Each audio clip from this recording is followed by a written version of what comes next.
Hey guys, I'm Flipataku, welcome back, and today we're doing my first installment in a series of videos where I count down my favorite things from 2019.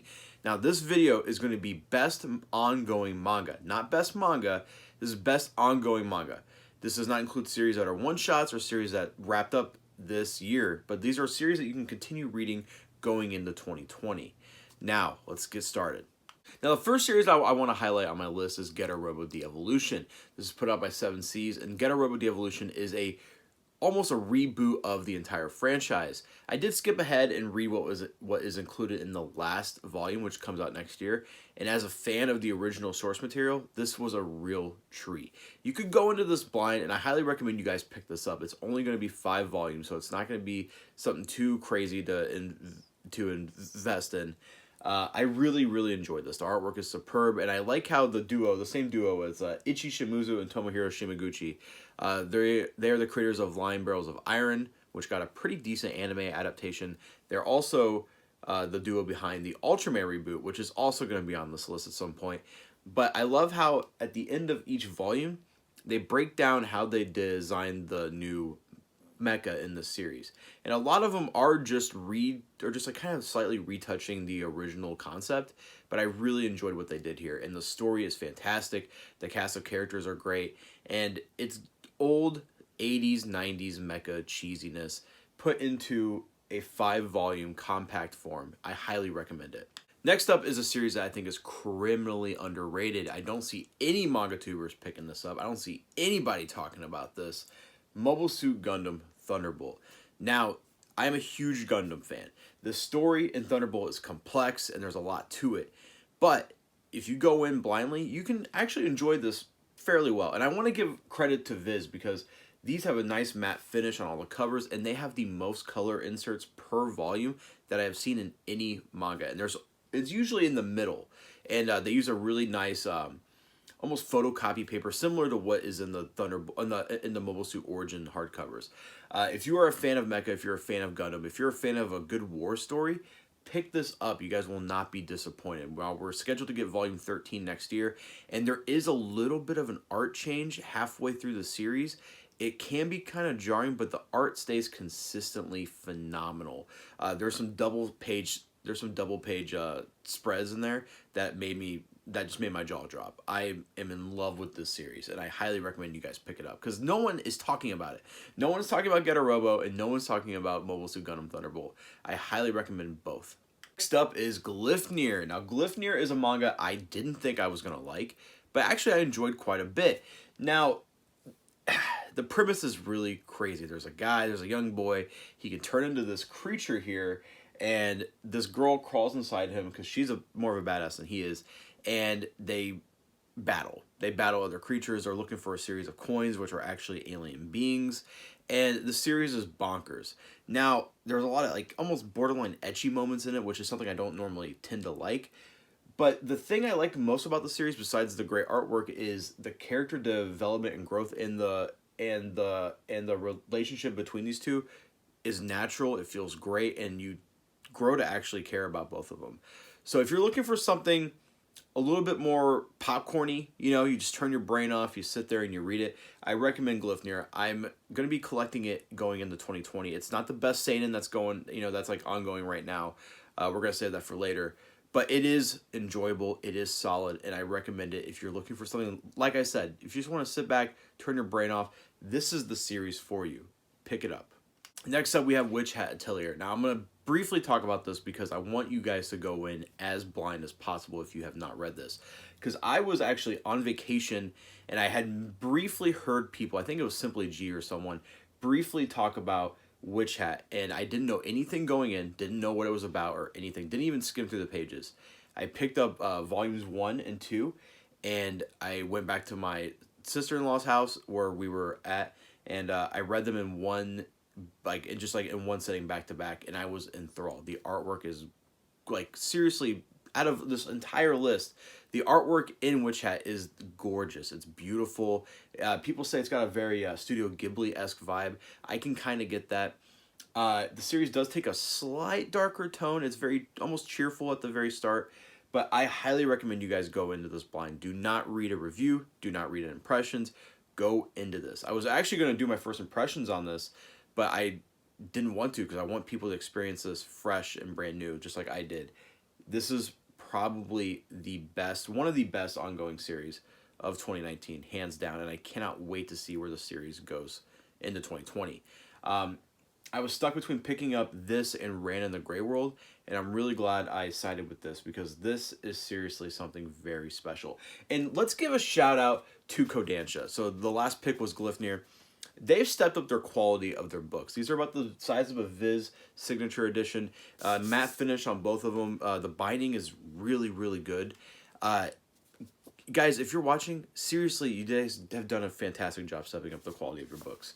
But yeah, go pick up Witch Hat Atelier. No Guns Life, a tale about a guy who has a revolver for a head, and it takes itself pretty seriously. I was not expecting it to be as good as it is. I know my friend Justy Hook recently gave away his 2 copies, but I am enthralled with this world, guys. I love a good classic noir tale, and this is what this is with a cyberpunk layer added onto it. Guys, it's goofy, but it takes itself very seriously, and I love that about it. I'm having a blast reading it. I haven't watched too much of the anime, but from what I can tell gathering online, the anime is like hit or miss. This has been a hit. Volumes 1 and 2 have been 2 thumbs up, both of them, from me. I can't wait to see what the series holds going into 2020. I know we're getting a volume in January, but this was an absolute blast. I actually read this while I was getting my oil changed on my car, and yeah, guys. And also, each volume is fairly thick for just for a standard price Viz signature edition. Pick this up, guys. This is one of my favorites this year. Dead Dead Demons, Dead Dead Destruction might be Inio Asano's best work. Now, he is mostly known for Goodnight Poom Poom, which is a lot of people's favorites, but I think his cast of characters here are his best yet. I can kind of relate to almost every single one of them, and I highly recommend you guys pick this up. It's almost a it's like a coming of age tale, almost end of the world apocalypse tale, all rolled into one, and I really have been enjoying every single volume. Now, volume 1 does start a little rocky. I wasn't hooked yet, but by the end of volume 2, I was hooked, and I've been greatly anticipating every single release in 2019. I can't wait to see what we have in 2020 with it. Now, I'm putting these 2 volumes side by side because they're both volumes of manga that I did not think I was going to enjoy. 2 series doing things that I normally don't like, comedy and Monster Girls, but they are 2 series that I enjoyed a lot. And I wanted to highlight both of them. So, Way of the House Husband is an ex-Yakuza member who gave up the life of crime to become a stay-at-home husband. And each story is each chapter is like its own self-contained story. And I really enjoyed the way it's written. It's actually funny, not like most manga where it tries to be funny and I just roll my eyes. I was actually laughing at this. And then Kaiju Girl Carmelise is about a girl who is going through life, and she can turn into a giant Godzilla-like creature. And this manga does something that I really enjoyed, because every Monster Girl series I've read so far has sexualized the actual female.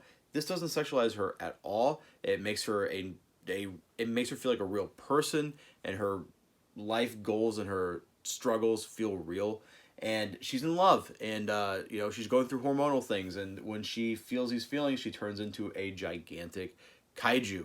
I highly recommend you guys pick up both, because I had a blast reading volume 1s for each of these series. I know volume 2 of Kaiju Girl Carmelise is out, and I haven't picked it up yet, sadly.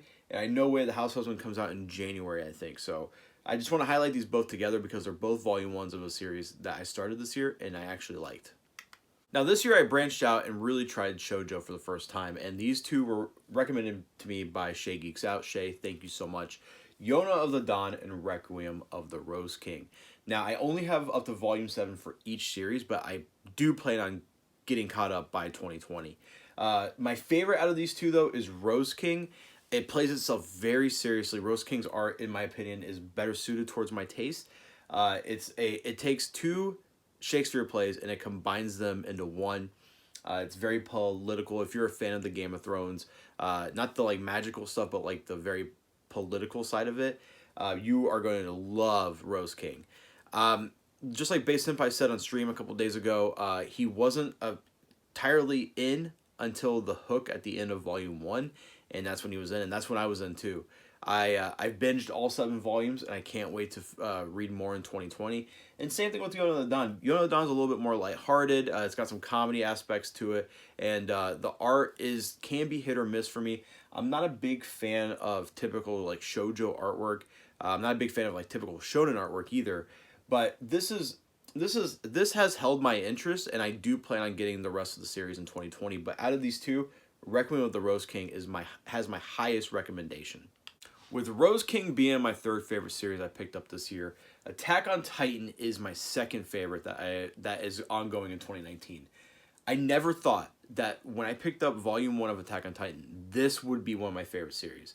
I was almost turned off by the artwork. I almost didn't finish the series, but I am so glad I stuck with it because the art does get better. Hajime Isayama is a decent artist, but he is a better writer, and his writing has just gotten so damn good. I do know that there's a couple people who say that there's a lot of ass pulls in this series. I wouldn't call them ass pulls because we're not given that much information about the world from the start. So I feel like it gets a pass because it can build upon its world because we don't know anything. Isayama knows a lot. And the world that he has made here is great. I love the characters he has. Like, there's a couple characters' deaths in this series that I've actually gotten emotionally upset about. And the character arc of Eren is so damn good. Eren starts off as one of my most, kind of like Kai from Gantz. Hated him.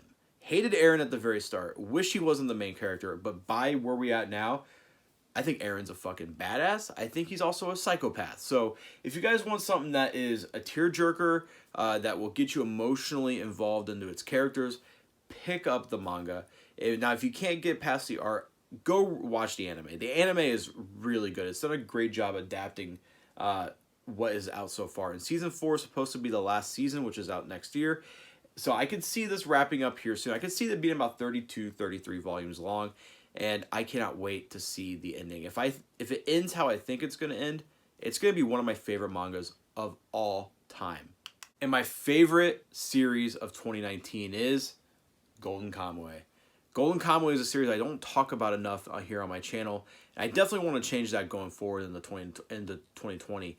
But man, guys, this series is one of the best modern seinens of all time.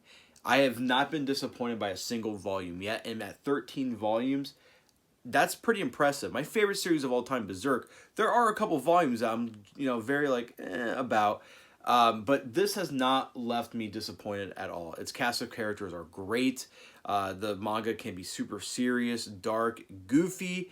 It's part cooking manga. It's a seinen action series. It's an adventure manga, but it also teaches you a little bit of history as well.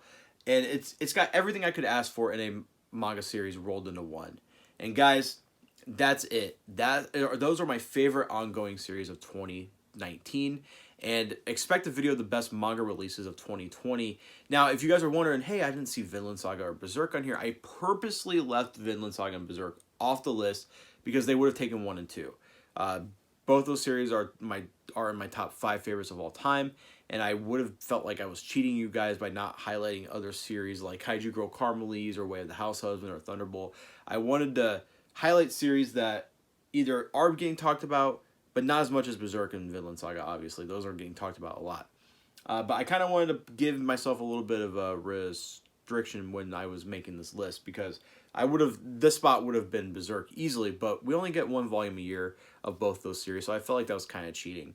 Golden Conway is hands down the best ongoing seinen that gets a consistent release. I would put Vinland Saga above it, but like I said, we're lucky to get 1 volume a year.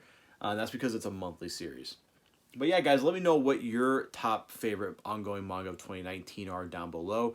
In a couple days, expect the best manga of 2019, which is going to be one-shots or series that finished up this year. And then expect the best Blu-ray release of 2019 as well, which is going to include anime and tokusatsu. So anyways, guys, I'm Flip Otaku. Thank you so much for watching. And if you're new here, please subscribe. And I'll see you guys next time.